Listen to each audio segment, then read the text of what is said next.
Good morning. I hope I am audible and the screen is visible to you all.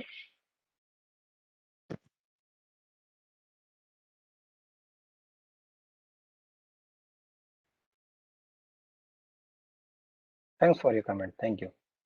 Thank you. Thank you. Okay, so I welcome you again, all the participants. Day one, session two in this 1 week long FDP. We have seen in the session one about the fundamental terminologies of machine learning data science, including training set, testing set, model development, target variable, features, characteristics, and many things we have seen that is the basic building block to understand uh, and do experiment with the coming days. The content is going to cover throughout the sessions by the many speakers. Being a coordinator, it's my responsibility to design the schedule and the sequence of lectures so that you will feel as a proper sequence, proper ordering, proper learning layer by layer. So basically three type of applications and type of lectures we are going to have in the next 5 days. Typical classifications where CSV or Excel data set will be used, and couple of lecture will be based on the deep learning neural networks from tomorrow and the text mining or natural language processing. So the natural language processing will be taken by me, so I will cover all the prerequisite, all the things that is required. And the deep learning will be taken by Dr. Muneen Ojha. He is one of the coordinator of this FDP. He was the part of IIITNR Raipur, but recently joined the IIIT Allahabad. So it is going to talk about the convolutional neural network and recurrent neural network tomorrow. So I requested him to more focus on the CNN and the RNN and the fundamental part of the neural network, basic terminologies, basic understanding, the introduction part I will cover.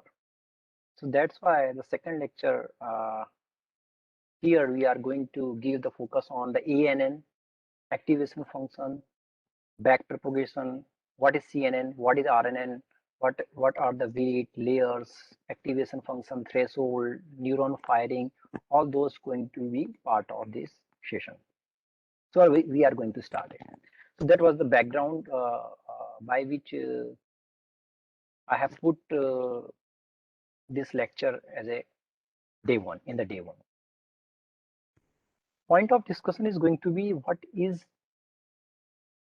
are the background of artificial neural network, their structure, their characteristics, how the ANN is different from the conventional digital computer, what are the various network type, feed forward, feedback, CNN, auto encoder, how they are different, and other terminology like layer, weight, activation function, firing, threshold, many things I will try to cover in this session.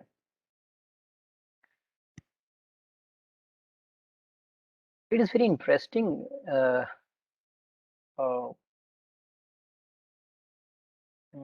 okay, wait a minute. First, let me explain the definition, the fundamental definition of the artificial neural network. So many of the literature, books, and blogs you will find the ANN is an information processing system. It is not a single algorithm, it is a total system that is basically inspired by the human biological nervous system. How our brain, the neurons in the brain, they are connected, they work together. That become inspiration to define a computer network or the nodes or neuron so that we can process the information as a huge amount of information parallelly, because there is a characteristics of the neurons. The second bullet point, please, I request to all the participants, please read it out by yourself. The second bullet point is most important. Second bullet point is what is AN is a massively parallel computing. Try to focus on each and every meaning of the AN. It is massively parallel computing consisting of extremely large number of simple processor with many interconnections. I'm not saying to memorize all those things. It is the 1-2 line bullet point explain everything about the ANN, why it is so famous, why it is so powerful, and why it has demonstrated application in wide area. Everything is written over there. So first thing, it the nodes or connectors in the artificial neural networks works parallelly. Please make it clearly. They works parallelly. Like in typically most of the machine learning algorithm like linear regression, logistic regression, SVM, all those things, they don't do parallel things. They don't do learn parallelly, but they learn parallelly. Plus, they contain a simple processor. Simple processor means simple computational unit. I'm talking about neurons. A neurons in the brain is a simple processor. The processor is not a complex. Like in digital computers like laptop and mobile, they have complex processors. It contains a simple processor, but in huge amount. Thousand millions of processors will be there, millions of neurons will be there. And the third important characteristics of the ANN is they are interconnected. Okay, they are not connected in the sequential way. One neuron may have a connection randomly with another neurons. So they are very hodge and podge. They are connected like a massively hodge and podge way they are connected. Third point, we take one more one full day discussion about the implicit coding or explicit coding. It is not ANN. It is any kind of machine learning algorithms. They get the knowledge from the data through the implicit coding, implicit learning. So there is a two kind of learning, implicit learning and explicit learning. So let me give you 5 to 10 minutes. It is very, very important to understand both kind of learning, both kind of coding sometime they refer it. So 1 minute is very important part. So there is two kind of learning or coding, whatever the word you can use. Sometimes people are using learning, some people are using coding like that. Or I must say, way to solve the problem. It's better. It's my understanding. I'm going to discuss how to solve the particular problem. First is explicit learning, explicit coding you're learning, or implicit coding. So implicit coding more about the machine learning, more about the neural network, more about the human brain,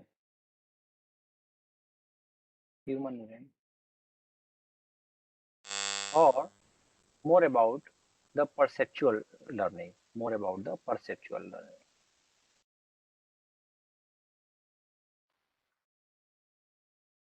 Perceptual learning. Intentionally, I'm using that word so that you become familiar. Explicit coding means conventional way of writing. Conventional way of solving problem. The problem, right, if I going to define it, it is called deterministic problem. You have listened that more. I assume that you know what is the deterministic and non-deterministic problems. Okay. So explicit coding means, if you recall, you take the lecture in the C++, data structure, Java. Suppose you are taking that subject nowadays, or you are the student of that subject. We normally upload the list of the program to the students. Okay, like calculate the interest of something, calculate the factorial of a number. Okay, calculate the Fibonacci series, like that, like implement a lot of sorting algorithm, lot of searching algorithms. So you try to recall all those code programs that the first year student normally in the BTech like C++, Java, when they register for those subjects. That comes under the explicit coding. That kind of problems when you give to the students. When you give the student write a program on this Fibonacci series for the factorial series for like that, these are the explicit codings. An explicit way of solving the program. How? Suppose I want to, because when either you are writing a program for Fibonacci series, for a factorial, for anything, you know the solution. Try to understand the word. You know the solution. You know the solution. If you know the solution, or you can define the solution in logical way, or mathematically, or mathematically. If you know the solution and you can define the solution in some logical way, logical steps, and mathematically, it's come under the deterministic problems. It come under the deterministic problems, or you can solve such kind of problems if given to you by using the explicit coding. But if the problem is given something that you don't know the solution, don't know the solution, there is no mathematical formula, mathematical way to solve it. You can't solve it. It is called, more or less in data science point of view, non-deterministic problems. So these kind of problems still you can solve it. It is very contradicting statement. You don't know the solutions. You don't have any mathematical way to solve that problem, but you can solve it through machine learning, through deep learning, through ANN, and it is called implicit coding. Implicit coding, as the name suggests. Explicit means purposefully you need to write the solution. Explicit means you know, you purposefully, intentionally, you supposed to write the solution. Implicit means it automatically comes. It is not your compulsion to write the solution. Algorithm learn by automatically from the data. So here you don't know the solution, then how the solution comes from? It comes from the learning. It comes from the learning. So the explicit coding means when you write the explicitly code to solve the problem, there will not be any learning. You don't need to learn. You don't need the data. Have you listened any talk during your days, initial days? So please give me the data because I want to solve the Fibonacci series problems. I need to write the program for factorial number generation. Please give me the data. I need to split the data training and testing, then I go for it. You don't do it because you know the solution. You have a mathematical formula, how to calculate the interest, how to calculate the factorial number, how to calculate the Fibonacci series. You have a mathematical solution, you can do it. Why you need the data? But you don't have solution, then you need you need to find the solution through your learning process. Then it is required the learning process. Okay. Understand with the one example. Suppose there is a cat or the images given to you. Okay. Cat, dog images are there. I'm saying write a program to recognize cat or dog. This program is given to you. Can you write the solution here mathematically? Can you have a formula? Do you have any formula to recognize the cat? Do you have any formula to recognize the dog? Please write on the chat box so that I can connect myself with you. Because you don't have any formula, you cannot define how the cat look like. You cannot define the dog look like. That's why we don't have solution of these problems. So no formula means Roshni and other participant. No formula means we don't have solution. You don't have solution means you cannot write explicit code for that one. You cannot write the explicit code for that one.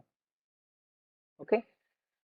So this kind of way of problem solving is that data set will be given to you. algorithm will given to you, training will be here, and we will find the solution automatically. Sometimes it is called without. That word you might have listened today, you will understand what is the meaning of that. Without explicitly programmed. Google it. What is machine learning? You will find the definition. Machine learning is a way of writing a program that learn automatically or explicitly without explicitly programmed. That kind of characteristics of the machine learning or AI is given to you. That is actual meaning. We don't need to explicitly write the program, the code for the given problem because the problem is not solvable mathematically. You need to go for the training. During the training, data set is given to. Data set means sometimes it is called experience also. In many definition, it is written over there, learn automatically from the experience. It improves their performance by the time through the experience. So that is called tutor about the explicit coding and the implicit coding. One question I got, conventional programming, not conditional, that is a conventional programming with all pixel. Conditional programming with all pixel attribute, no efficient, but may try to. No, sorry, in the pixel based solution, you can't do it because the cat size or any kind of object that you want to recognize is not fixed. Indian cat looks different. No, US cat look different. They have in various color, various size, in various way, various looks. So you cannot define the with the help of pixel intensity. So that is that is very important. You need to understand. So what you do is like in that way, you have to go with the automatically way to learn the system. So that's why the today lecture we have taken that are more about the neural network and artificial neural network that are basically based on the implicit coding. So I hope it is clear who has written that question, Shashi. Okay, the moment the pixel change, your model will fail. Okay, because typical definition you have given size of pixel, location of the pixel, intensity of the pixels, all those things. It alone it can't work. Okay. Okay, going ahead. Background of the history is very important, very interesting actually. The things are very interesting that you need to understand. Please be vigilant and please give your answer on the chat box. It make me motivated for giving the lecture. Like that, if I ask, there is a three words are running, very famous: machine learning, AI, and deep learning. I think everybody agree. If you Google it, such kind of picture will be there. Such kind of picture will be there. Here they will ask about deep learning. This is deep learning. This is machine learning. This is AI. I think you might have gone through such kind of pictures like that. People talk about uh, AI is something that are the bigger picture, and under the AI there is something machine learning. Under the machine learning, deep learning is something new. Deep learning means neural network. So I think everybody is writing yes, yes, yes, yes, yes. So what is the meaning of that? Meaning of that, AI is uh, much older, like a grandfather. Then somehow in later stage, machine learning invented. Machine learning comes into the picture like a father. Then deep learning is the consider or neural networks. You consider the newest one like a son. So it is a more older version. AI is more older than machine learning, and most the newest branch of machine learning is a neural network or deep learning. This kind of interpretation people have made it through this diagram. I think everybody is writing yes. Now the magic is here. Very interesting. If we talk about the terminology that was invented or introduced the first time, AI, then machine learning, sometimes it is called machine thinking, then neural network or deep learning. You know, it is the newest term among all. It was introduced 1956. It was introduced 1949 or sometime 1946. It was introduced in 1941 or 1943. The picture is totally opposite. The deep neural network is the oldest term that was introduced in the computer science. Then machine learning. AI is the terminology. Artificial intelligence is the newest term that was introduced later than machine thinking or the neural network. The picture is totally opposite. It is I have written over there. You see, you're supposed to know the name of. I have written somewhere. John McCarthy. John McCarthy is known as a father of modern AI. John McCarthy was the person who has introduced AI in 1956. Okay. Then you know Alan Turing. I think the person who belongs to the computer science, they know the TOC or Turing machine. So Alan Turing in 1946 or 1949, they have introduced the concept of machine thinking. And the neural network, the oldest one. In 1943, the first model, the working model given by the McCulloch, Pitts, they were the two scientists. McCulloch and Pitts, they have given the first working model of the neural network in 1943. Then Happ's learning rule 1949, then perceptron given by the Rosenblatt in 1957. So the history and development of the neural network and deep learning is the older one. Then about the machine learning, that was given by machine thinking, the formula given by the Alan Turing. Then John McCarthy in 1956 in some international conference in the USA, they have introduced the term AI. Okay, so then you might have asked the question, why you are explaining it? I'm explaining it because the AI, machine learning, and some things are very new. People, they have their own understanding. They create the stuff and materials and put on the Googles, and they publish their research papers and books. So sometimes it may be correct in maybe in which perspective the diagram was developed. In another perspective, it may be wrong.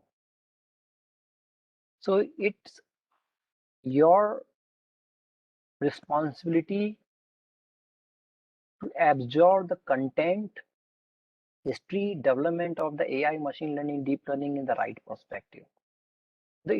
I'm not saying it is wrong and correct. You need to understand it properly, put your brain, and try to analyze the things with respect to your understanding. So I'm not saying this diagram and the philosophy is wrong or correct. It depends on against this perspective we're talking about.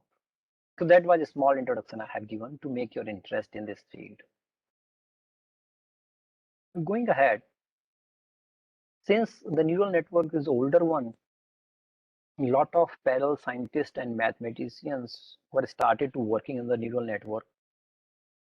Since the neural network was based on the human brain working, human nervous system. So a lot of initial models were developed. Some fail, some work properly, and a lot of advancement happens on the algorithms that today we are using for our purpose. But all the initial findings and scientists were agree on the two things: how the nervous system work. They all agree over there. The neuron, the smallest working unit in the brain that is called neuron is the basic computing unit that do the computation. And the behavior of that neuron is random. It is very difficult to define it, difficult to formalize it. It's difficult to bind in some definitions. So these are the two characteristics of the nervous system they agreed and they find it. So that these are the characteristics become the fundamental characteristics property of the neural network nowadays we are using. Another way they will agree with that how the system learn, how the neural network learn, or the biological neural network learn. Because they learn with the time. They talk about how when we learn something, how when you recognize this is the cow, this is the dog, this is the buffalo. Our kids, 1 year, 2 year kids, they can recognize this is the cow, this is the buffalo. So how you teach the small kid? Do you explain the formula? This is the formula of buffalo. This is the formula of the cow. They learn automatically. So there is a learning process. So the neural network, biological neural network, learn the things, acquire the knowledge through the learning process. They will agree. Or where do they store the data, store the parameters, value of those parameters that we know? They stored in the terminology they have used the synaptic weight. So every neuron have some weight. So value of weight define which informations, which kind of input variable will be given the more weightage. So some information, some input is coming. If the against that input is weight is high, the more value and more power will be given to that neurons to process that data. If the weight is lower, weight is less, the brain will start avoiding that information, that data, because the data is not important to decide something. Any kind of decision your brain will take in multiple crores of decision your brain takes every day. This is laptop. This is Dr. Vivek Tiwari. This is participants. I'm taking the decision. I'm recognizing it because my brain is trained. But it take the time. Okay. So going ahead, the structure. I'm not going to discuss much biological structure of the human brain nervous system, but the image is still enough to explain. Randomly, crores of neurons are there. They are interconnected. There is no proper architecture like you can say it is a bus architecture or topology, star topology, like that. You can't say it. It's randomly they are connected. A small picture I have taken so that you can understand the analogy of the neural network, the artificial neural network. That's why the word is given artificial. Artificial neural network means we try to mathematically define the working of neuron, because anything we have to define, otherwise we can't write the code. So the first picture talk about the biological neuron. Here the table is given to understand the analogy properly. So you see this is the complete neuron. One neuron, biological neuron, is given over here. Okay, the neurons having you see the branches are there, a lot of branches are there. So these branches are open, they are ready to take the input. So the neuron having a lot of branches where they receive the input. Okay, so biologically it is called dendrites. So the point from there they receive the input. Also, synaptic weights are there. So where the weight is stored? At the dendrites. Dendrites are the things that take the input plus apply the weight. What is the analogy with respect to the artificial neurons I have given at the downside? You see the inputs. You see the input. So input we need to provide to whatever input like means features. Suppose I feed the data set of a student. So name of the student, CGPA, 10th CGPA, semester CGPA are the input. I'm giving the input. So it is a dendrite. I'm giving the input. Every input when you feed to the neuron, this is the middle at the part neuron, it associated with the weight. We need to apply the input with the weight. So that's why if the basic understanding, you have a neural network, every input is associated with the weight. That is a connection. Input is connected to the neuron, must be have some weight. Weight means synaptic weight. So weight is used to define the importance of the feature. Suppose today morning example I have taken to decide the student will going to be success in coming placement drive or not. We had a discussion about the name. Name is a feature. Okay, you feed the name to the neural network. Once after the training, you will observe that the weight against the input name will be zero or almost near to zero. Why? Because if neural network you have designed to decide or to predict the person's success probability in the coming placement drive, then the input name doesn't any impact on that decision. So if input is I'm giving the input, but the input is not important. So associated weight will be zero or near to zero. So this is the way. This is the concept of weight you need to understand. Weight changes the whole training process. Most important part of the neural network is the synaptic in biological term, and in the computer science term it is called weight. Weight is totally going to decide the learning process. Okay. So this is the in between, that is a cell body. Here we call the neuron. Dendrites are the input and weight. Soma means here all the inputs they receive and they do some processing. The neuron, whatever the input is given to the neuron means, suppose when we see the buffalo, then we see the size, color, patterns, horn patterns, leg size, like that. These are the features. So we combined and do the processing. Then we recognize this is a buffalo, this is not a cow. So that is called soma in the biological term. In the neural network, we call this net input. So net input is summation. I will discuss in detail. Here the first operation we apply the summation. That is called net input. So we'll calculate the net input.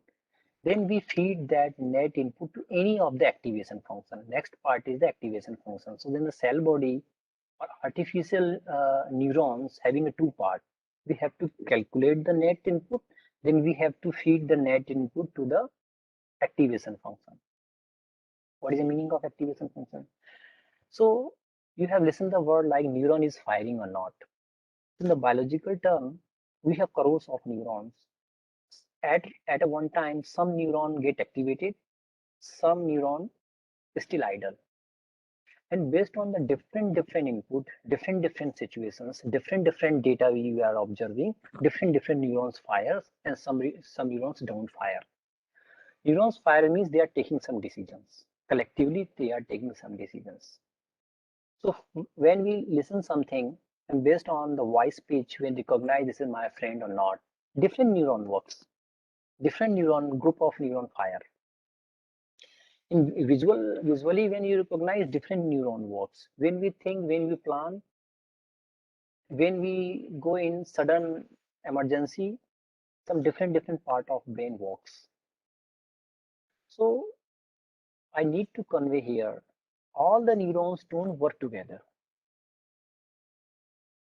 Some particular set of neurons will get activated for a particular type of decisions. So that is called neuron firing or not. They pass the electric signal in terms of a biological neural network. But here, how to decide the neuron will fire or not? Mathematically.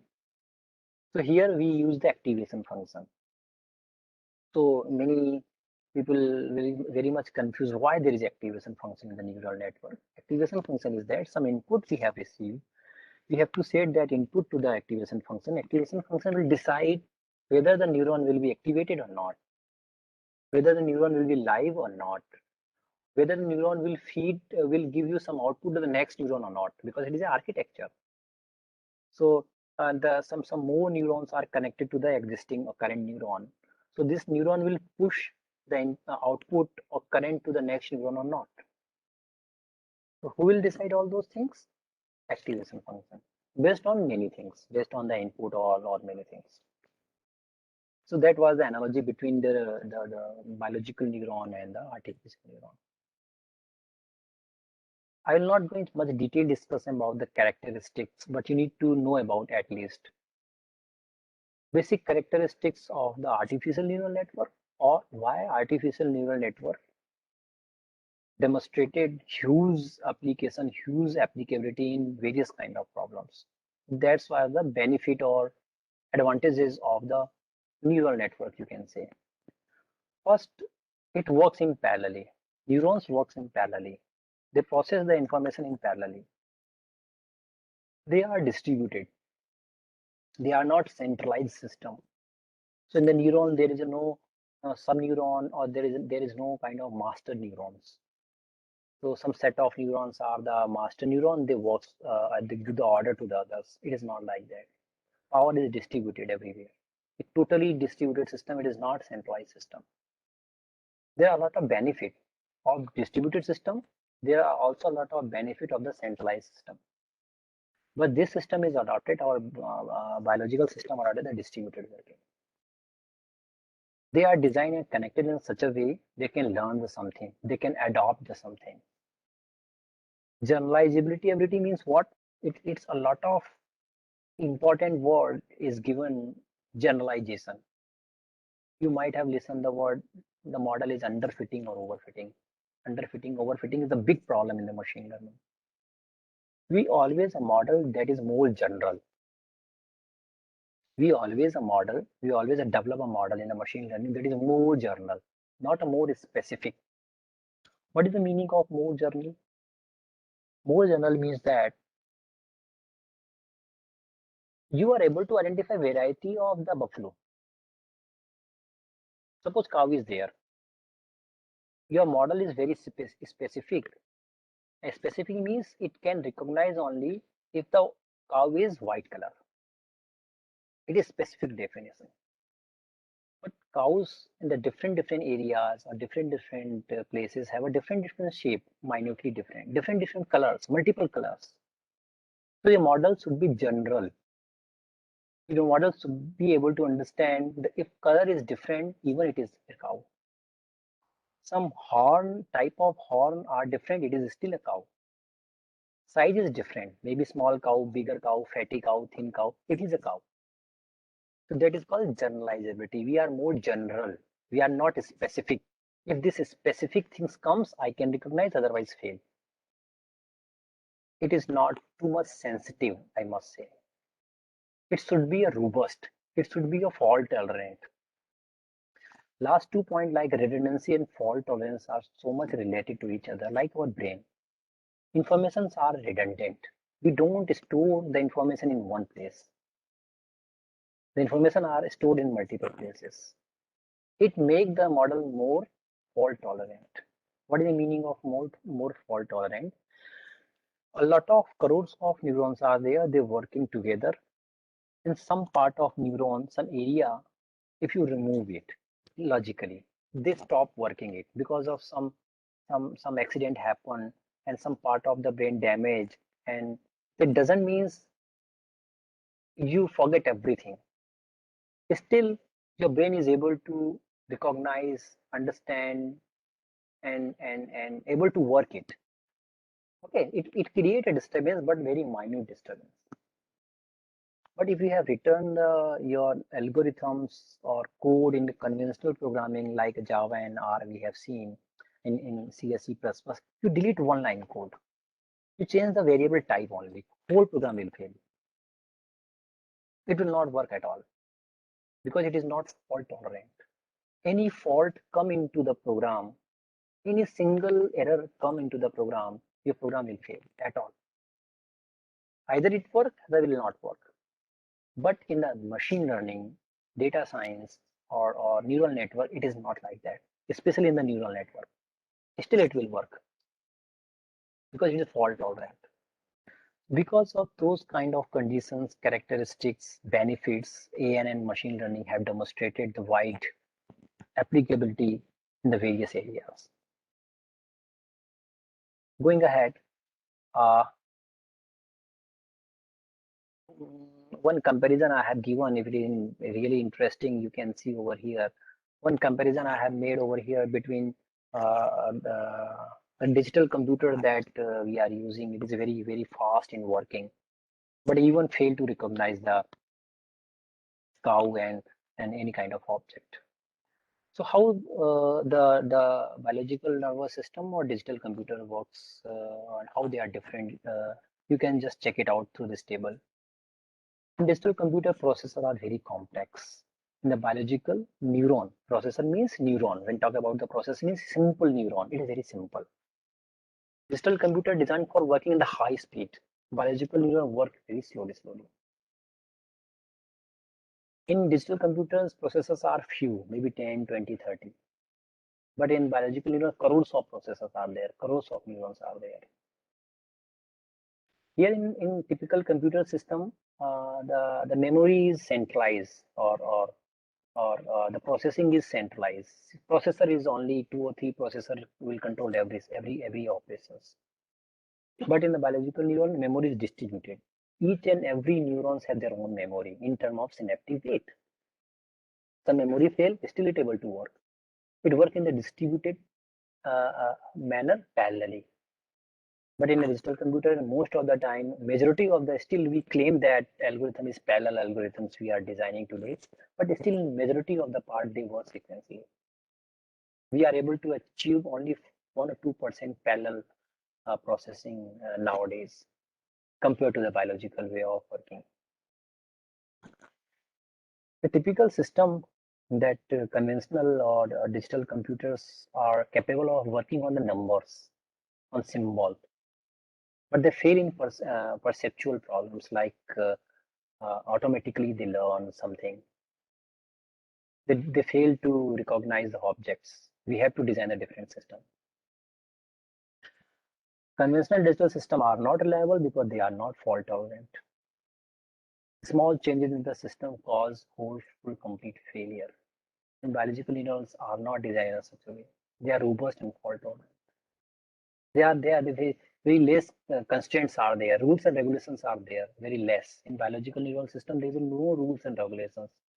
They are free to work. There is very less constrained environment. But in the computer system, environment is very constrained. Very rules, regulations, guideline, compatibility issues are there.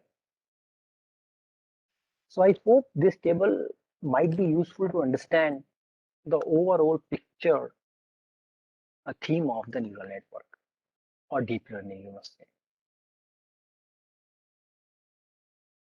Going ahead, to discuss about the type of the neural network we have. So slowly, I'm going toward to the more technical discussion of the neural network and the deep learning, more towards to the technical discussion. If I try to categorize the whole neural networks, whole deep learning into the some fundamental two category. So network means what? When I talk about the network means how the neurons are connected, how the information is get processed. So now forget about the biological nervous system because typical neural network and deep learning have not achieved the actual way of the biological neuron works. They are inspired from that way of biological neuron works. So here we have to design the network. Human have to design the network. Network means how many neurons you have to connect. You have to decide you require 10 neurons, 20 neurons, 30 neurons, and how much layers you want in the system, which activation function you will use, which last layer, what kind of last layer you are going to use, how to process the informations, how they are connected to each other. They are really fully connected or partially connected. So many things you have to take the decisions. So when we talk about the network means how the neurons are connected to each other, how the information flow will take place. So two things you need to define, and it overall picture is called the neural network of neurons. So feed forward or feedback, basically two kind of neural networks are there. In between, I will also cover about the CNN and autoencoder. And I will also cover the basic terminologies that are important in the neural network and deep learning. So starting with the two kind of neural network. Feed forward, sometime in some many literature, it represent as a FNN, feed forward network. And feedback network is RNN. RNN is most famous word, I think so. You know about the CNN and RNN. So convolutional neural network CNN is type of feed forward network. RNN is a kind of feedback network, and full form of the RNN is a recurrent neural network. It is a recurrent neural network. So starting with the feed forward network and how it is different from the feedback network. So please give your attention on the name of the network is given, feed forward and feedback.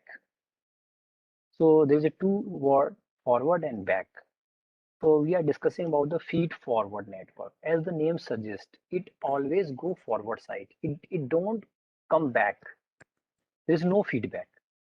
Whatever things you are processing, it will go one neuron to the next neuron to the next neuron, and go on and things never come back to the system. So that's why the name is given feed forward. And that's why we talk about the signals. Signals means what? It is data. It is features. So when you talk about the feature, it always travel only one direction. It is a one way. It never come back. So that's why we call it feed forward. So since it always go in one direction, they are not allowed to go back. Means there is a no feedback, there is a no cycle. Cycle means that you try to remember the difference between graph and trees.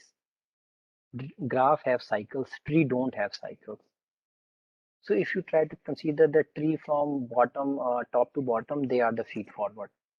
And the graph, the information and the signals maybe may have a loop. They can go from here and there and keep on moving inside the network.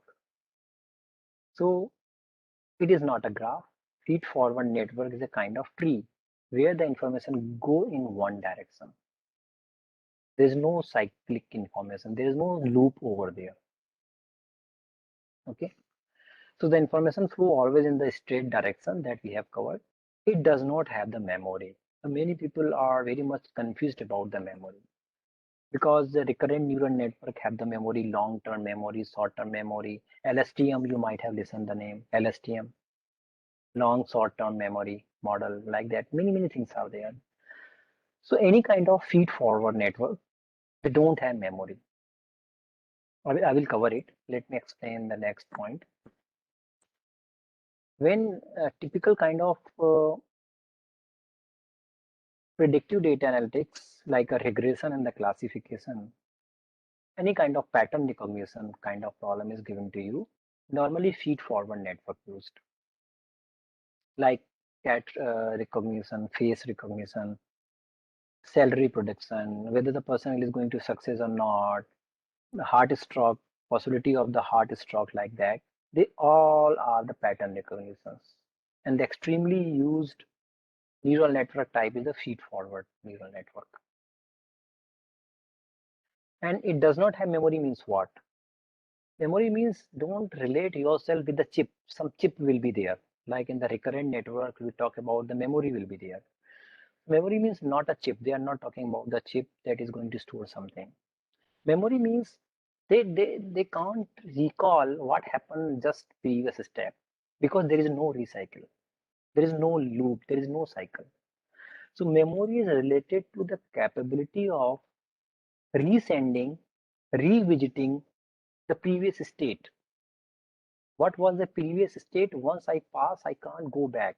I can't see what is the current state and how it is different from the previous state.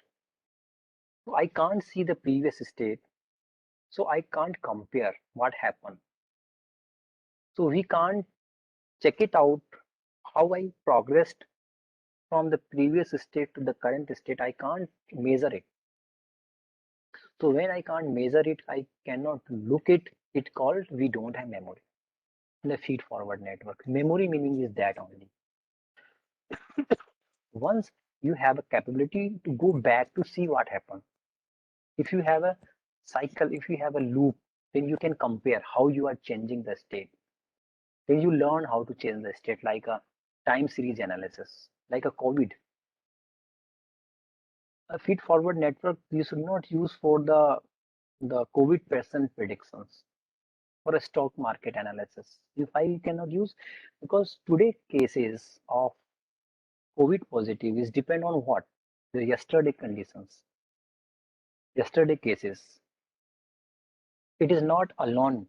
Today cases are not independent from the yesterday cases. So you need to have a cycle to see the previous day situations, then again previous day situations, and many more. So in the time series analysis and such kind of time dependent data, the feed forward network fail because here we can't see what happened yesterday. This condition we call the memory. We don't have memory.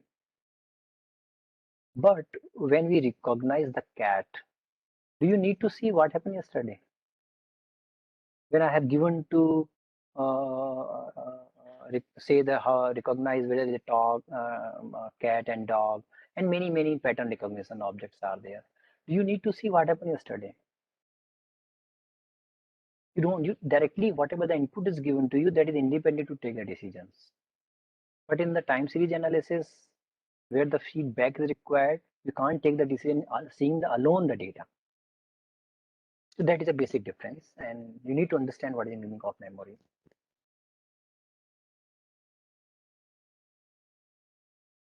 The structure is not fixed. You may define the structure, architecture, connection as per your need, as per your choice. Condition will be that there will not be any loop. Once the information entered, it should be processed in different neuron, different layers, and go out. So here see, it is a simple example of the feed forward network.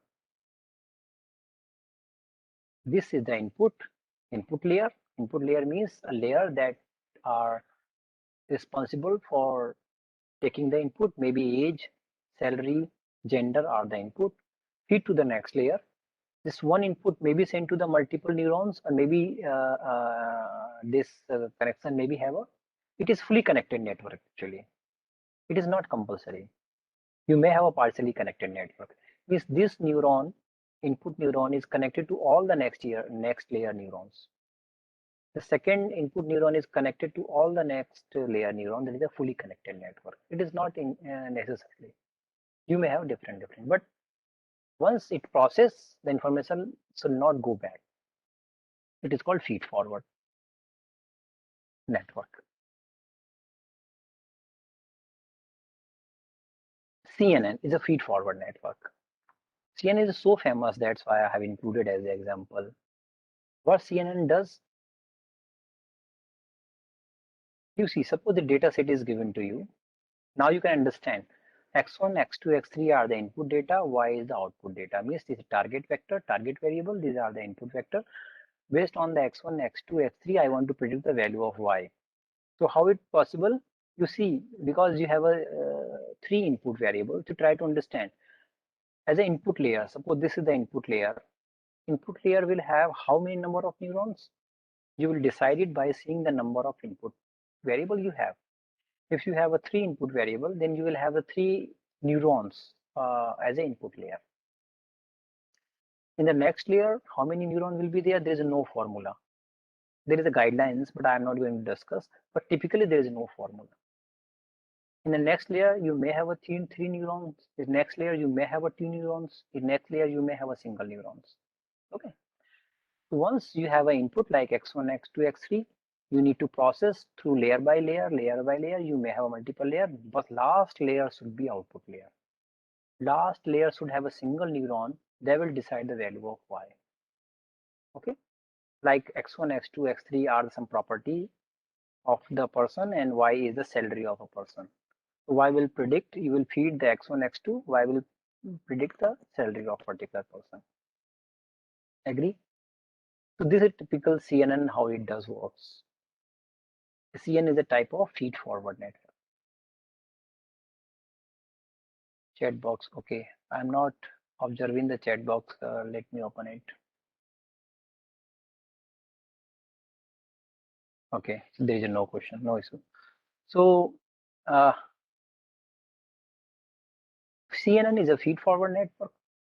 Auto encoder is a feed forward network. Perceptron is a feed forward network.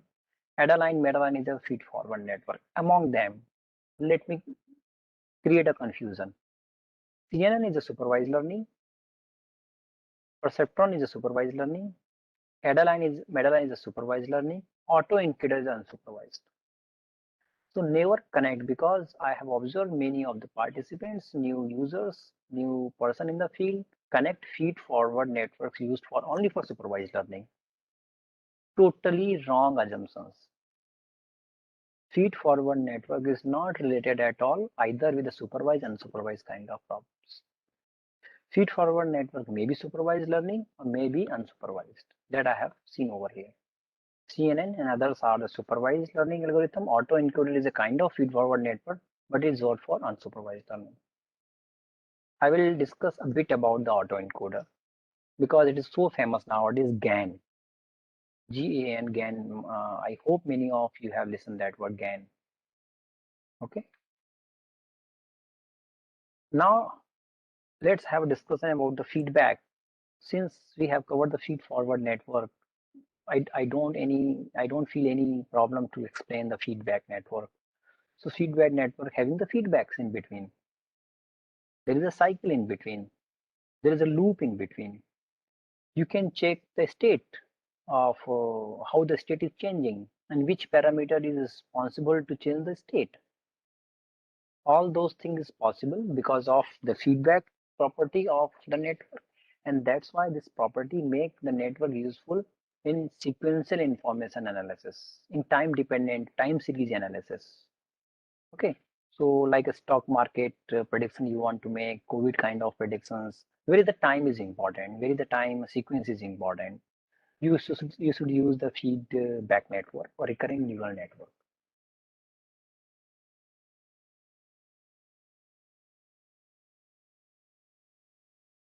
Going ahead, like a structure. So again, I'm saying the structure is not a fix. You There may have a multiple loop, there may have a single loop. So do not assume that the loop that is here, you see there is a network having a four layer, this input layer, two middle layer, and the one output layer. There is a loop between third to second layer. So there may have a single loop, they may have a multiple loop. There is a no conditions what kind of loop should be there. If there is a loop, there is a recurrent network. Like this is also a feedback or RNN. You see, the position is also not fixed.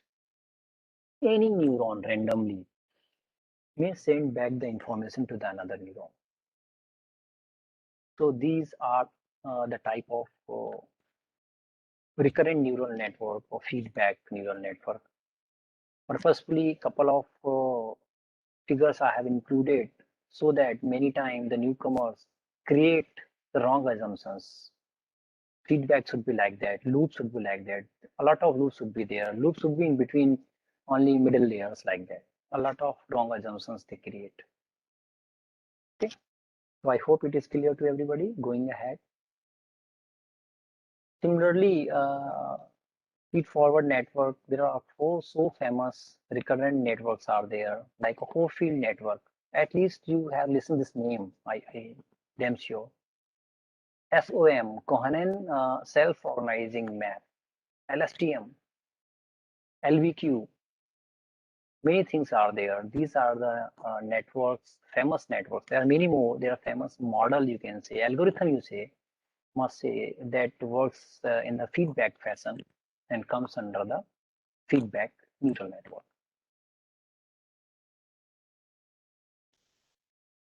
Going ahead, Since CNN and autoencoder is so famous and hot topic nowadays, so how they are different? One difference you might have observed, the CNN is a supervised learning and autoencoder is unsupervised learning. That's okay. So in real sense, how they are different? Very interesting. This is the CNN left hand side and right hand side is the RN, or I should not say RN, sorry, it is autoencoder. So there is supervised learning, the CNN it is, so there is output variable. So you see the data set, you try to compare with the data set. In the data set, Y is the output variable and X1, X2, X3 are the input variable. You see in the CNN architecture, there is input variable, there is output variable. We try to map it, we try to learn it. We try to predict its value of Y that is more closer to the real value of Y. So that is the objective of the typical supervised learning. But you see in the autoencoder, it is unsupervised learning, so there will not be any output variable. So why we use the autoencoder especially? Autoencoder normally used to learn to create the same type of data set. Like X1, X2, X3 is the input I have given. You process to the network. What is the output? The same input. So network have to learn how to create the same input. So there is no supervised learning. There is no supervised learning. There is no output variable.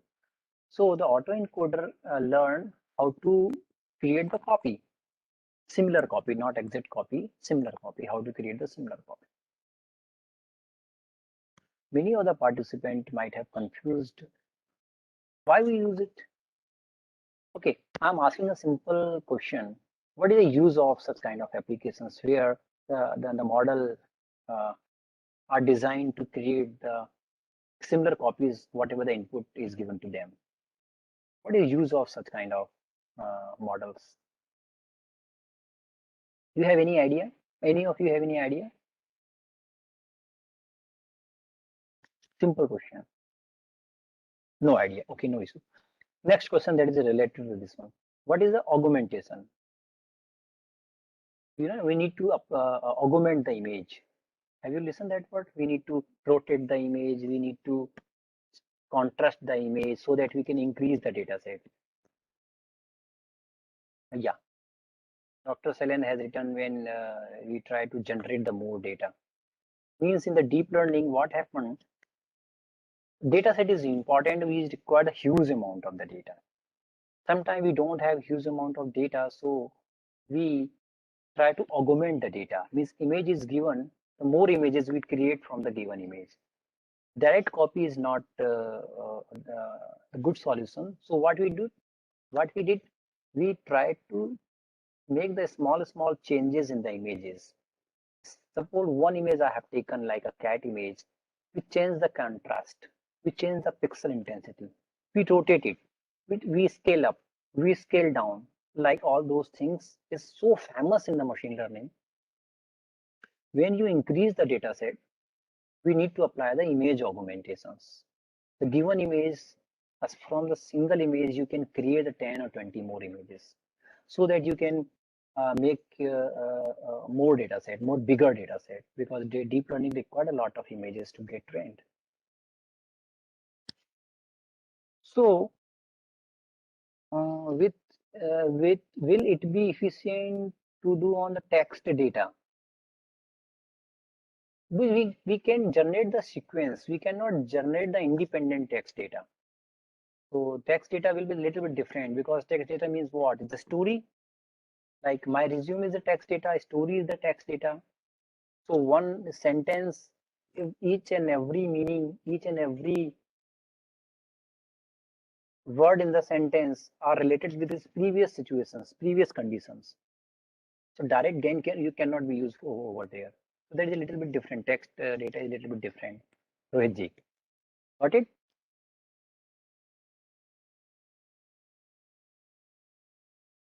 Okay, thank you. So here in autoencoder come into the use where we can use the autoencoder like a GAN to generate the images.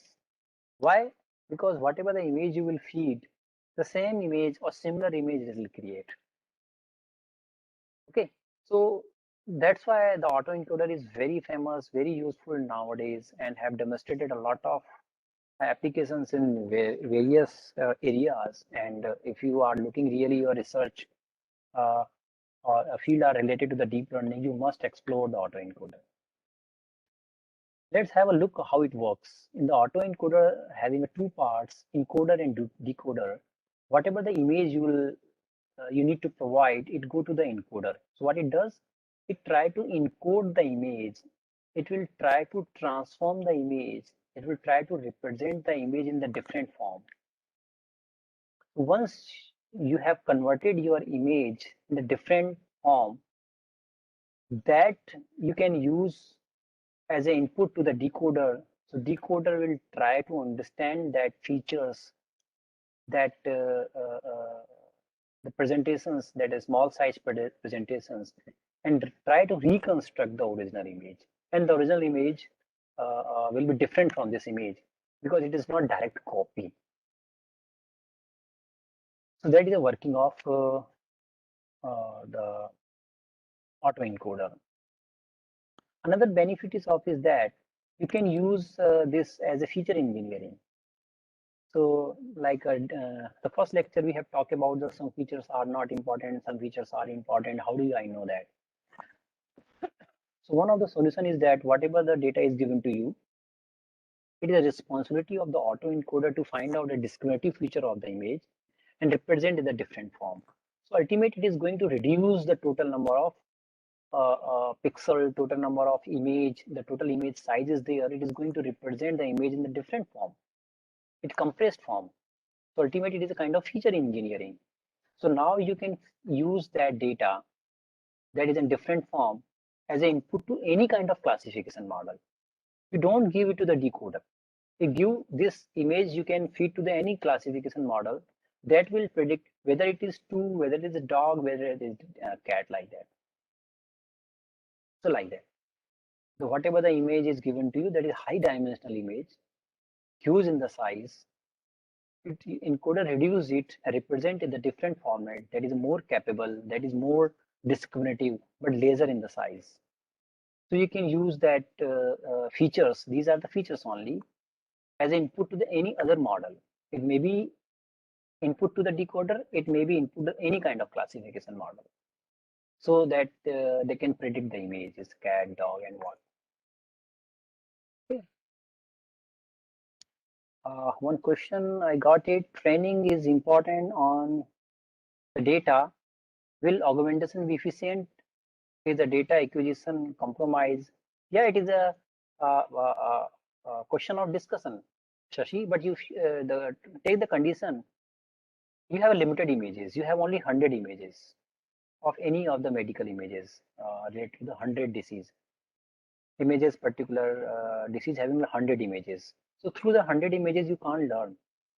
Your model will not be efficient at all. So you already fail. You're already not able to solve the problems. So this kind of augmentation will give you one way to augment your data set, to increase your data set, so that your underlying model may learn something. So it is a better than nothing, I mean to say. Your question is 100% correct. Real data is real, genuine data is genuine, nobody can replace it. If really you are able to collect the enough number of images, that is called real data, genuine data, it is the ideal condition. But if your data is not sufficient, then what is the next way? Next way is to augment the data only. Anyhow you want to solve the problems. So yes, yearly you have to compromise it, because augmentation anyhow is not as equal to as the genuine data you might have in that situations. So augmentation is the only alternative way. If you don't have real data, genuine data, then you have to compromise it by using augmentation. Sasi is correct. It's clear to everyone. Yeah. Thank you.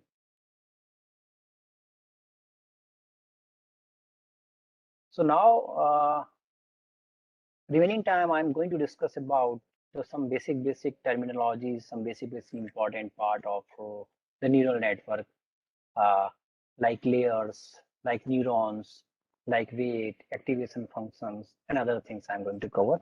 And that include the input layer, output layer, hidden, weight, net input, forward propagation, activation function, neuron finding, and threshold. So that is a fundamental part I'm going to cover it. Let me open it.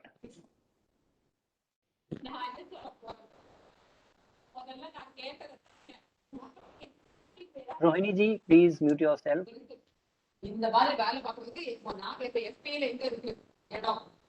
Rohini ji, are you there? Yes, sir. Yes, sir. Rohini. Yes, sir. Yeah, 1 second, sir. Yeah, I'm not able to mute.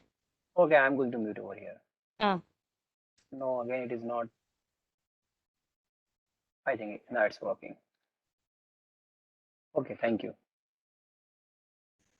So, start with the architecture. Architecture is talk about there will be the input layer. There will be some hidden layer that process the input, hidden layer. There will be output layer. Input layer, as you know, a couple of neurons will be there. How many neurons will be there? That will equal to the number of features you have. Number of features you have. Maybe like this is the age, this is the height, this is the weight, this is the CGPA, like that. Whatever number of features you have, each and every feature individually you have to feed to the individual neuron. That is called input layer. Then you may have a number of hidden layer.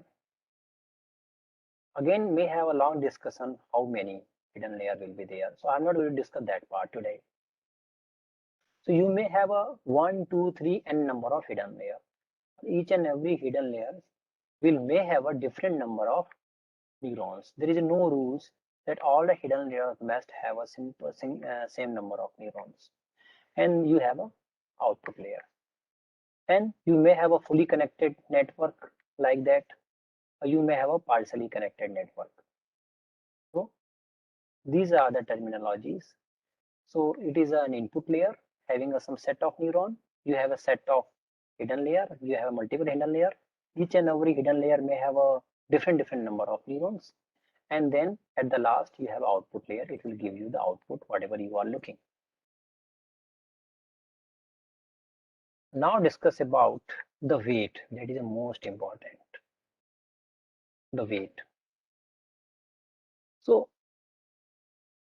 take the simple example. There is no hidden layer, two input layers, and the output neuron. That is output neurons. That is the input neurons.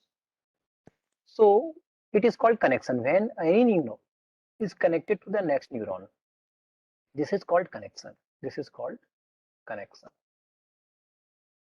So this connection is associated with the particular weight. So it applicable to all the neurons, like this structure, multiple layers. If you have any of the connection, this connection, this connection, this connection, this connection, any connection randomly you choose, it must carry some weight. So what talk about the weight? Conceptually, if I say, it is the information. Weight is the information. Weight is the information that neural network use for a decision making.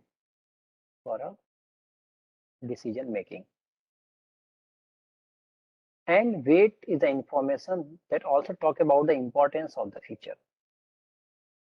As suppose name is a feature and CGPA is a feature. I feed is a network and try to see whether yes or no it is going to success in the carrier, in the placement drive.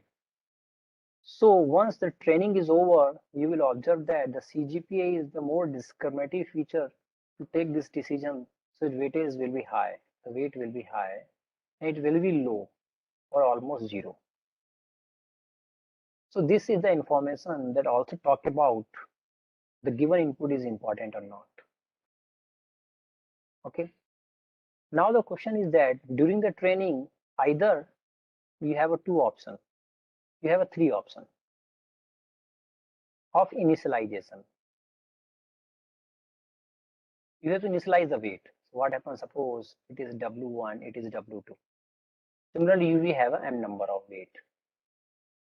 Either you initialize with the same value, same small value,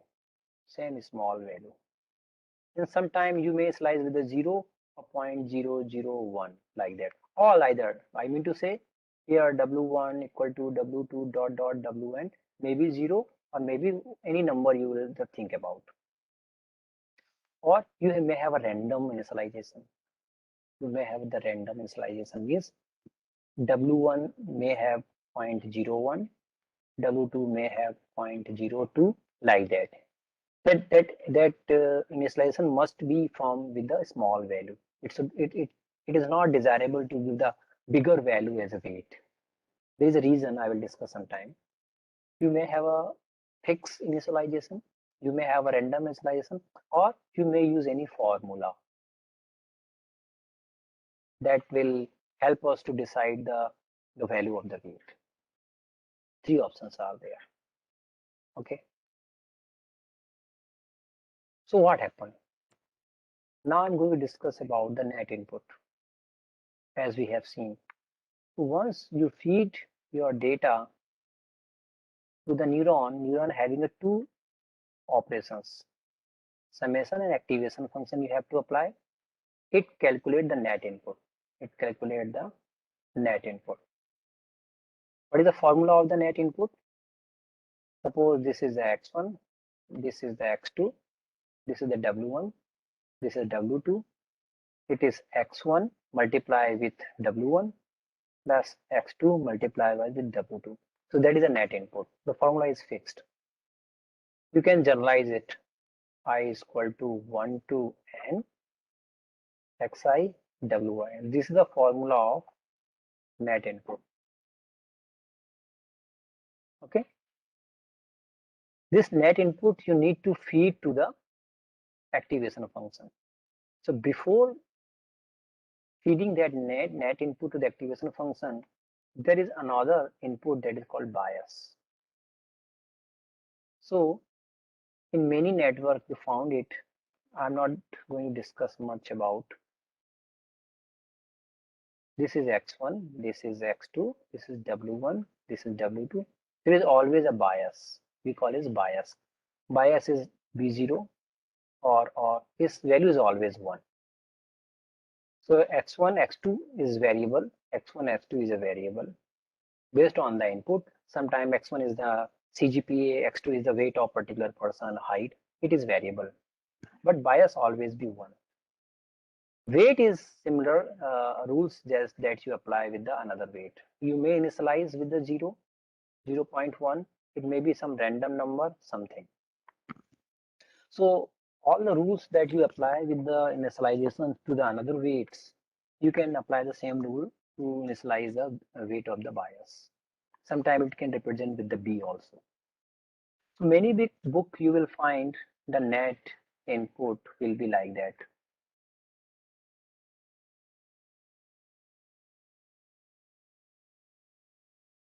Plus B, or sometimes we call it B0. So the total input will be the weighted input plus bias. Sometimes they written like that. I is equal to 0 to n xn xi wi. So when I is equal to 1 means in the formula w0 they have already included. You don't need to include bias explicitly. So if they start I is equal to 1 means bias term you have to add explicitly. If you start with I is equal to 0, you don't need to bias turn because it's already included. Okay, next question somebody has asked, can we see each layer output at the time of implementation? Yes, we can see. In the time output means what layers by layer we are learning, we can see it because these are the weight only. Why you don't see it? Dharaji is asking. Yes, my answer is yes. You can do it. These are the weights only. You can visualize it also. So that is about the weight net input. Next question is I'm going to discuss about uh, threshold, activation function, or neuron firing. So suppose I'm going to represent the net input with the net input is 2.56. Okay, what is the meaning of that? What next you are going to do it? You have calculated the net input, and net input is some value, maybe 100, maybe 500, whatever the values you have. Then what? Because in architecture you have observed that this is suppose 2.56. Then what? Then we need to use the activation function for the decision making. For understanding the activation function, you need to understand the first threshold. Threshold means, because okay, activation function take the decision. It will decide the neuron will fire yes or not. How it decide? It take the two input, net input or threshold. Threshold you need to define, or it learn during training. Learn during training. Threshold T and net input N. Two numbers are there. So activation function is something that take the two input, threshold and the net input, and then it decide neuron will fire or not. How? Suppose net input is 2.56 and threshold you have decided is 6. A particular neuron will send the signal output to the next neuron.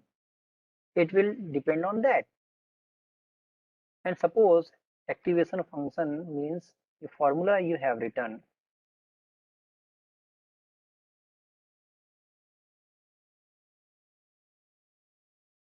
Yes, if n is greater than or equal to t.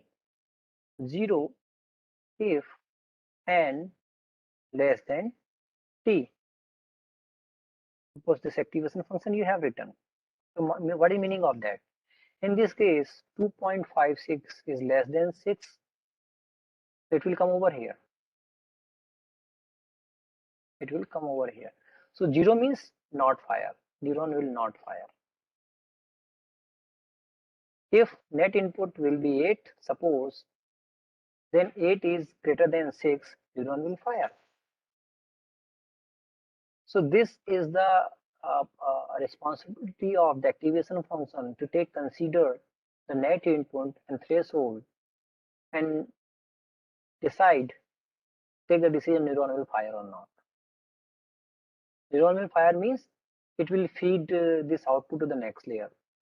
Yes or no? This is a simple activation function. This is a binary activation function actually. Why it is binary activation function? There are many more complex activation functions. Suppose this is 0 and this is 1, this is 2, this is 3 dot dot, this is -1, -2 and -3. Suppose if n is greater than 0, your model will fire. If n less than 0, your model will not fire, suppose. So ultimate what it is? It is like that. Your model will not fire. If it is 0 or greater than that one, your model will fire. It is 1. It is 1 and it is 0. If net input is negative numbers, it will not fire. If net input is positive number, it means greater than 0, it will fire. So it is called the unit step activation function or binary state activation function, because you have only two classes, 0 or 1. You may change it. What you can see, shifted unit step activation function, you will say no, not 0, theta, some theta value is there. If your net input is greater than some value, then it will fire, it will not fire. Suppose this is theta, maybe positive, maybe this is theta. So your function will be like that. Yeah. So if your input is less than theta, your will not fire, and if value is greater than theta, function will fire. Similarly, you may have a more complex sigmoidal function, 10H function, and you can define your own activation functions. A lot of activation functions are there. A lot of activation functions are there. Okay.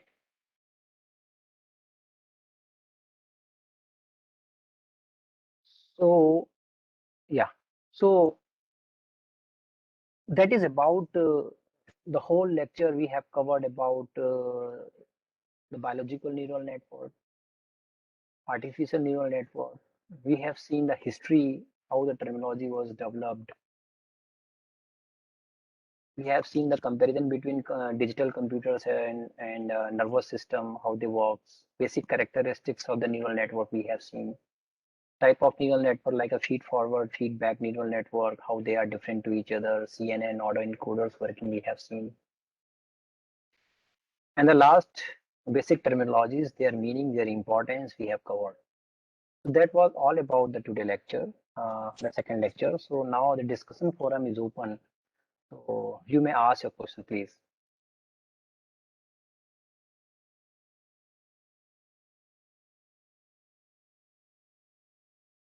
Question may be related to the session or any doubt about any clarification about the FDP, anything it is not clear. You may ask a question about the technical or about the FDP, both the questions you may ask, please.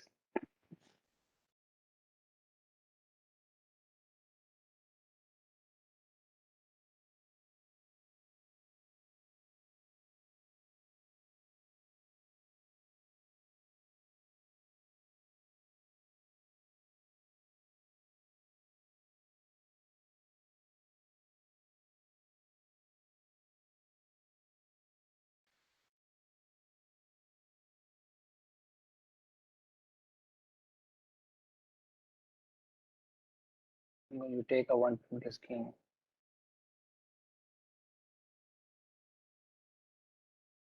Okay, let me take the question. Wait. So if data size is small, then which model is good?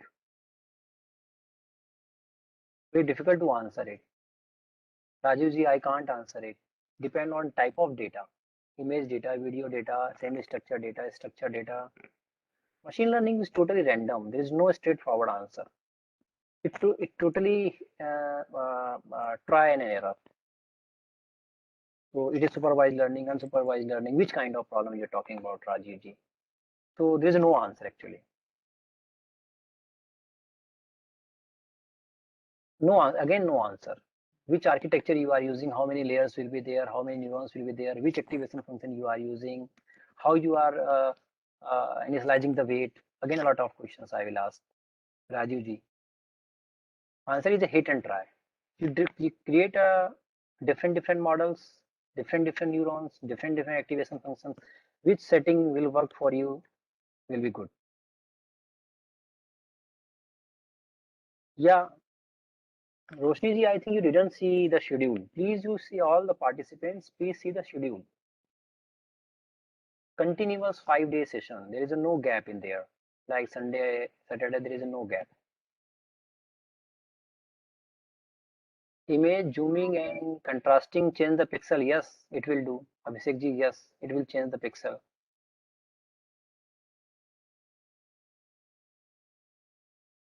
Yes, yes, yes. Why there will not be lectures in 6th February? Everything is there in the schedule with the date.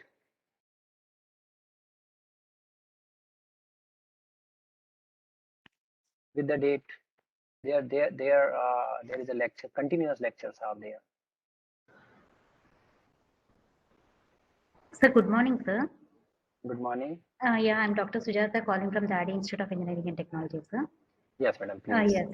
Yes, I just have a small doubt regarding that choosing the training set, sir. Many times, students are doing projects on the data, and they are facing problems that like from the external examiners, they are saying that this is not a standard data. Okay, how can we define the standard data, sir? Because when we are taking from the industry, like they are giving some data and basing on that we are processing, or sometimes basing like we are choosing from the options we are having and how we are doing the decisions. From that we are choosing the data. They are like the comments from the external examiners, sir. They are saying that that is not a standard data. How should we relate that to standard data? As per my understanding, that is a wrong question. You Sir. should not ask like that. If you are creating data by yourself, Yes, sir. by random number you have, suppose random number generator you are using to create the data, or suppose Excel file I have taken, some my friend name I have written, and age I am just entering with my way, their weight I am randomly I am entering, the data I am creating, that is in such kind of data if I am using, I am developing there, the data set is in under the question mark. But if you are taking the data from the industry, maybe mechanical, automobiles industry, the vibrations, how the machines are working, the sensors you have installed, you are generating the data. Agree? Yes, sir. You have installed the sensors in everywhere in the agriculture field, you are generating the data. Yes, sir. That is the real data. Okay. Why they ask the questions? Because they don't believe the data was generated or not manipulated in between. So the question is maybe valid, may not be valid, depend on the type of data you are working over there. Ultimate, the examiner want to know it is artificial data you have generated, really you have taken. So really if you have taken the data throughout the time, because why I'm saying, suppose the sensor you have installed in the agriculture field, you have collected the data and you have considered only morning data, suppose. Every 6 to 8 6 a.m. to 8 a.m. data you have collected throughout the month. That is wrong data. Because when the temperature change, when the humidity change in the air throughout the daytime, why you didn't consider that data? So real data means data should not be random in such a way that the particular time, particular period of the data you have considered. For the females data you have considered only, suppose you have avoided the males data. Suppose images, particular disease you are talking about, there is a female data only. There is no female, there is no male data. That is biased data set. Suppose some bone disease you want to consider, bone disease identification you want to perform. Only childs you have considered. So there should be a proper representation of each and every age group. Your data set must have data or images about a 10-year child, 11-year child, 20-year child, every age group presentation should be there. So in that context, they talk about that is not genuine data. Yes. Genuine data having a lot of meanings. So then they don't know, the industries have given the data that is only morning data or that is only evening data. Can you validate it? You can't validate it. That's why they ask the questions. Okay. Yeah. Sir, can we consider the survey data, sir? No, survey data is very difficult. A lot of things you have to consider, because you please read it how to create the survey. Okay. Survey data is not reliable at all. There are a lot of questions on the survey data because survey data is very difficult to, because you can't validate the proper representation of each and every group has been taken. Maybe you have taken the survey from your friends only, maybe your age groups, maybe your WhatsApp and your networks are with you. In the Facebook, you have shared your survey and you have collected the data. It is a proper representation of each and every person? Yes, we No. cannot find out. Yeah, Yes. that's why. Okay. Thank you very much, sir. Thank you. A lot of questions. Yeah. Shall we cover which approach model is ideal for which type of problems? Very difficult to talk about, Sasi. Take a time. You just give the time in the field of deep learning, machine learning. Then you will realize it is not difficult to answer. Yes, your data set having a lot of outliers, lot of noise. Then answer maybe some algorithms are in the machine learning that are tolerate the noise and outlier in the data. Some algorithms are very much sensitive against the noise and outliers if there is an in the data. So yes, there is some algorithms that you can prioritize. You can make the group. These are algorithm can be used. The data set is like that. These algorithms should not be considered if the data set is like that. So CG, yes, you can do it, but there is no proper straightforward separations there. They're hit and try. Rajiv ji is asking, I have written a paper and implemented Alex a model with the different layers, and reviewer said that model has no difference with the original one. What is your opinion? You will try to validate it, sir. I have changed the neurons, I have changed the layers, I have changed the neurons in the layer activation functions. How to pooling is happening, I have changed it. Once the features are uh, fused at the last layer, that approach I have changed it. So Sasi, in that way, no, not Sasi, Rajiv ji, in that way, you can claim your novelty of your work. If really there is novelty, if the same Alex model, that is a pre-trained model you have taken and just retrain or your model, it is not a novelty. So everybody will ask the questions. So how the Alex model were working, again which layer, again which operations, again which fundamental operations that were defined in the Alex model, you have changed it, you have improved it, that you have to claim it. Already pre-trained model or already defined model you are using training with your data set, it is not a novelty, question will be there. Raju ji, I hope it is clear. If the pixel matrix would be changed, Abhishek ji is asking, then we correctly predict the same accuracy and the precision as original. Yes, it is called generalizability. If you have done the proper training, if your model is not suffering from the overfitting, your model is general, then the answer is yes, the same accuracy you can achieve. Otherwise, there is no use of neural network and machine learning. The moment you will change the input characteristics, your accuracy will change. No, your accuracy will not change. Rasiji, R programming is very easy. You can join a lot of videos are there, a lot of books are there that all are free available. You can easily learn it. That is not big issue. There is no state of the art model, Dharaji. Nobody will answer it. It depends on the data set, characteristics of the data set, whatever the data set you have taken, whether it is a Gaussian curve, if the right is skewed, left is skewed, the features are there in the data set, they are internally dependent or not, they are really dependent, what many questions are there.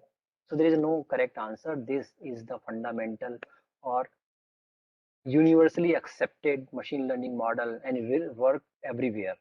So that's why there is no priority, there is no sequence, there is no order of machine learning algorithm you will find in the Google. This is the best algorithm, this is the second best, this is the third one, this is the worst algorithm. There is no such kind of study. It is not possible at all. Because every algorithm is designed based on the different hypotheses, based on the different concept, and it may work with some kind of data, it may not work with some kind of data. There is no universal machine learning algorithms that you can claim it is a number one. Okay, Dharaji, it is clear. Soft computing is a soft computing. I must say it is a optimization. Most of the time, soft computing I relate with the optimization. So some soft computing sometime and many people are not relating with the learning, because in the soft computing we have rarely seen any algorithm that based on the training and learning. So soft computing is more towards to the optimization. That's my understanding only. Rohiji.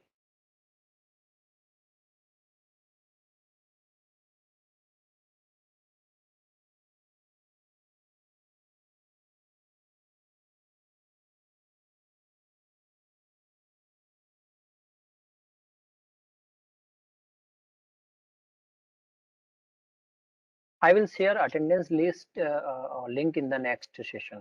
So next session we are going to start at 3 p.m. sharp. It is going to be the yoga session, and during that session I will share the attendance link.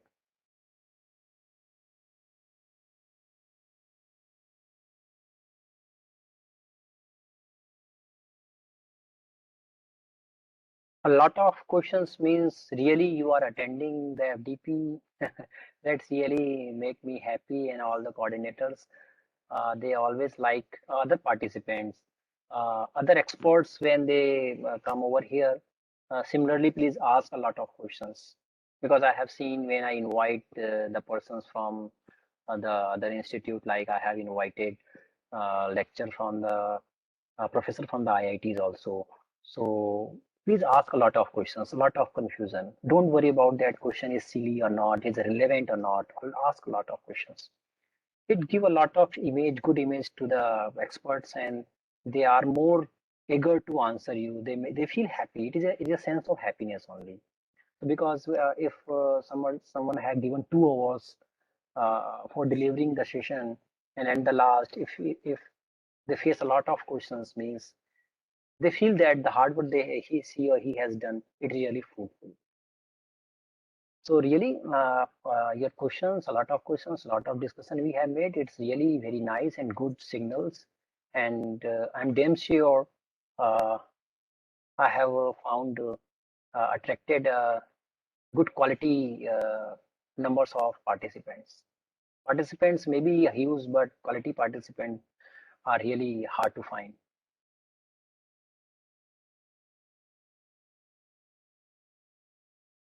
So thank you, thank you for your nice comments, and tomorrow morning again will be my session. So the next session will be taken by the yoga one, and tomorrow morning I will take the session that will be based on the decision tree. In the next tomorrow session I'm talking about, tomorrow uh, tomorrow there are 1, 2, 3 sessions are there. First session will be on the decision tree. I will take 2 sessions on the deep learning. Dr. Oja. So Dr. Oja is the great person in the deep learning field, my friend. So the tomorrow is going to be again very important. So I hope we will enjoy our learning throughout the 5 days. So okay, let's meet again at the 3 o'clock. Thank you.